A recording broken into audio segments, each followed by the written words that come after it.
नमस्कार साथियों। शतमारक रंग नंबर और शतमारक राइट नंबर यूट्यूब मंच पर आप सभी का बहुत बहुत स्वागत, हार्दिक अभिनंदन, वंदन।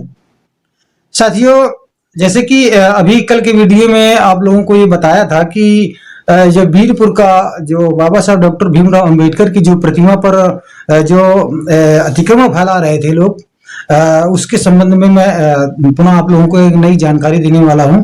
तो यहाँ पर ये हुआ था कि वो जो बाबा साहब डॉक्टर भीमराव अंबेडकर की जो प्रतिमा जिस जगह पर लगी हुई थी, तो उस जगह को सुंदरीकरण किया जा रहा था, उस पर और निर्माण किया जा रहा था।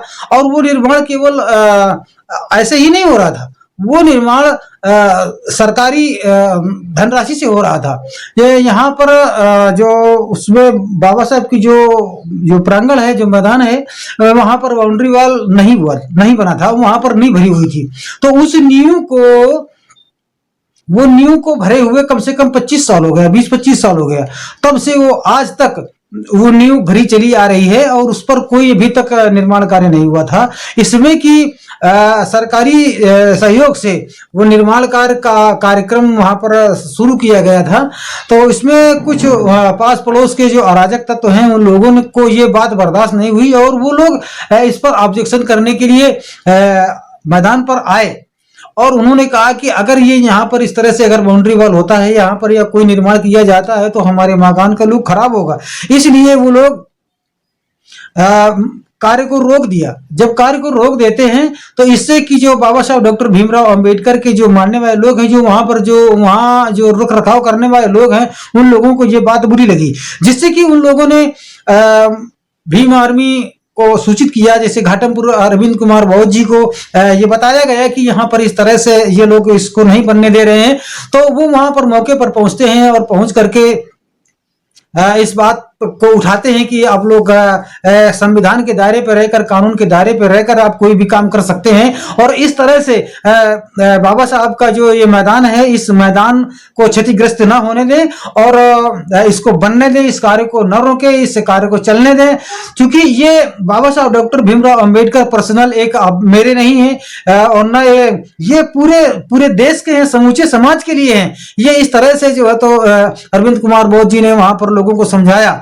बाकी जो अराजक तत्व हैं, वो तो उनके दिमाग में ये चल रहा था कि किसी भी तरह से ये जो मूर्ति, ये उन क्या कहते हैं, उन गंदे विचारधारा के लोगों के ये सीने पे ये बिल्कुल साफ बन करके मूर्ति लौटती रहती है।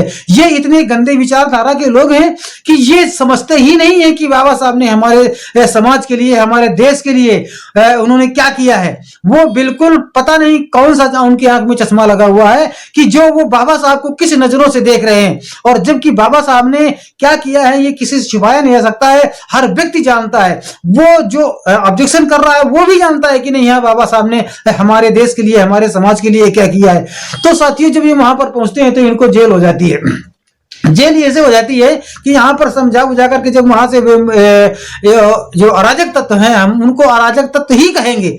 क्योंकि अगर अच्छे व्यक्ति होते तो अच्छी बात करते, किसी ने अच्छी बात नहीं की, ना ही अच्छा काम किया। वहां पर भीम आर्मी घाटमपुर कि जो भीम आर्मी जो टीम काम कर रही है, उस टीम ने अच्छा काम किया। इस पर जो होता क्या होता है, वहां पर जो समझा बुझा करके उनको जब वहां से मामले को खत्म कर दिया जाता है तो सब लोग अपने अपने घर चले जाते हैं। सुबह पता चलता है कि भीम आर्मी से अरविंद कुमार बोस जी को सुबह प्रशासन उनको बुलाता है मिलने के लिए।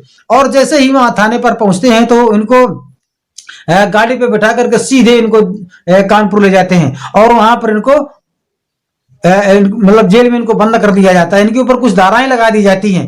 तो इस तरह से साथियों, धाराएं लगा करके उल्टी सीधी जब वहां पर जब भेजा जाता है, जब जानकारी की जाती है, तो पता चलता है कि इनके झूठे मुकदमे लगाए गए, झूठा आरोप लगाया गया। हाँ, कि इन्होंने झगड़ा किया या झगड़े की मूड में थे, कागजी कार्रवाई, कागज फाड़े लेखपाल के और लेखपाल को मारने की साजिश, ये इस तरह से तमाम सारे जो तो आरोप लगा करके अरविंद कुमार को जेल भेज दिया गया। बाद में पता चलता है कि जब इसका जब प्रूफ मांगा गया, इसके साक्ष्य तैयार किए गए, कोई गवाही तैयार किया गया, तो इनको ना तो कोई गवाही मिली, ना कोई इनके पास में कोई ऐसा प्रूफ मिला जिससे ये साबित कर सकते कि नहीं हाँ अरविंद कुमार ने वहां पर झगड़े का मन बनाया था या झगड़ा करने के मूड में थे। ऐसी कोई भी इस प्रशासन को यहाँ पर कोई भी ऐसी बात नहीं मिल पाई, कोई भी ऐसा साक्ष्य नहीं मिल पाया जिससे कि अरविंद कुमार को जेल में डाल देते।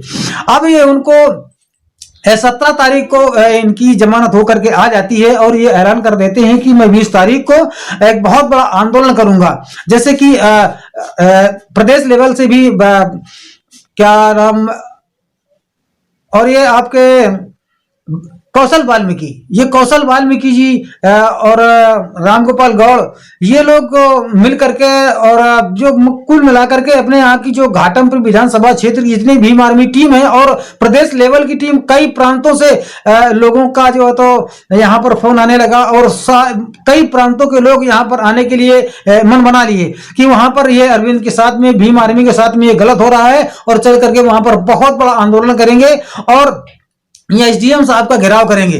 इस बात को लेकर के कौशल वाल्मीकि जी ने ऐलान कर दिया कि मैं 20 तारीख को एक बहुत बड़ा आंदोलन करके मैं एसडीएम का घेराव करूंगा और मैं अपनी मांगे करूंगा। और उनकी मांगे ये थी कि यहाँ पर जो वीरपुर अंबेडकर पार्क में जो अतिक्रमण हो रहा है इस पर ये ना हो, और जो अरविंद कुमार के ऊपर जो झूठा केस लगा करके जो उनको जेल भेजा गया उनको जो तो इससे रिहा किया जाए और इनके सारे मुकदमे वापस किए जाएं। इस बात को लेकर के भीम आर्मी ने ऐलान कर दिया था कि मैं 20 तारीख को मैं आंदोलन करूंगा वीरपुर से चल करके और एसडीएम घेराव करेंगे जाकर के घाटमपुर तहसील में। तो साथियों, ये बात जब चरम सीमा पर पहुंची, अब प्रशासन ने क्या सोचा, क्या प्रशासन के दिमाग में आया, किस तरह से प्रशासन ने क्या विचार किया है कि जो उन्होंने कल जो तो वहां पर बैठक बुलाई और प्रशासन ने इस बात को स्वीकार कर लिया है कि अब 2-3 दिन के लिए प्रशासन ने मौका मांगा है और उन्होंने ये कहा है कि मैं 2-3 दिन के बाद में मैं इनके सारे मुकदमे जो भी हैं वो सब खारिज कर दिए जाएंगे और जो वीरपुर की जो बाबा साहब भीमराव डॉक्टर अंबेडकर की जो प्रतिमा पे जो वहां पर जो अतिक्रमण फैला रहे थे लोग, उसका समाधान होगा और वहां पर जो कार्य होना था वो कार्य होगा और वो दीवारें भी बनेगी वहां पर। और भी वहां पर प्रशासन ने काफी आश्वासन दिया है कि 2-3 दिन के लिए मौका लिया है। इसलिए साथियों, ये अब जो 20 तारीख की जो रैली निकालने वाली थी, जो आंदोलन, जो धरना ये चलने वाला था, ये इसको स्थगित कर दिया गया है फिलहाल अभी तक। ये प्रशासन ने आश्वासन दिया है कि मैं आपकी सारी मांगों को पूरा करूंगा। तो इन मांगों को लेकर के जो तो प्रशासन ये मान के चलिए कि वो अपनी गलती मानेगा या क्या विचारधारा बन रही है उनकी। तो अब ये जो 20 तारीख का यानी कि आज ही के दिन का जो ये धरना प्रदर्शन था ये रोक दिया गया है फिलहाल कुछ दिन के लिए। अगर 2-3 दिन के लिए प्रशासन ने अपनी बात पूरी नहीं की, वहां पर कार्य शुरू नहीं हुआ और अरविंद कुमार के सारे मुकदमे वापस नहीं लिए गए, तो ये आंदोलन बहुत भारी रूप धारण करेगा और इतना बड़ा आंदोलन होगा कि अपने इस जिले में इतना बड़ा कोई आंदोलन कभी हुआ नहीं होगा। इसलिए मैं प्रशासन से भी ये धन्यवाद करना चाहता हूं कि प्रशासन ने जो ये अपने फैसले को जो वापस लिया, इसके लिए मैं प्रशासन को बहुत बहुत धन्यवाद करता हूं। और साथियों, ये हमारे जो विधानसभा क्षेत्र घाटमपुर भीम आर्मी टीम का जो ये संघर्ष है, इसका जो कार्य है वो बहुत ही अच्छा है। और साथियों, इसी तरह से ये बहुत ही सराहनीय कार्य हुआ और बहुत ही अच्छा कार्य हुआ है कि जो प्रशासन ने जो तो इस बात को वापस ले लिया। इसके लिए मैं शासन को बहुत बड़ा धन्यवाद करता हूं और मैं उम्मीद करता हूं कि ये विधानसभा क्षेत्र घाटमपुर की भीम आर्मी टीम दिनों दिन बढ़ती रहे और आप सभी का प्यार, साथ, सहयोग इसी तरह से मिलता रहे, यही मैं आप लोगों से कामना करता हूं। और साथियों, ये वीडियो लोगों तक पहुंचाइए। जिस तरह से मैंने उस वीडियो को डाला था, उस वीडियो को लोगों ने बहुत दूर दूर तक पहुंचाया, इसी तरह से इस वीडियो को भी दूर दूर तक पहुंचाएं ताकि लोगों को यह पता चल सके कि 20 तारीख की जो आज 11 बजे से जो जो रैली निकलने वाली थी वो रैली जो कैंसिल कर दी गई है। तो साथियों इस वीडियो को ज्यादा दूर तक पहुंचाएं, चैनल को सब्सक्राइब नहीं किया तो सब्सक्राइब कर लें, साथियों को शेयर कर दें और चैनल को लाइक करना बिल्कुल ना भूलिएगा। इसी के साथ में नमो बुद्धाय, जय भीम।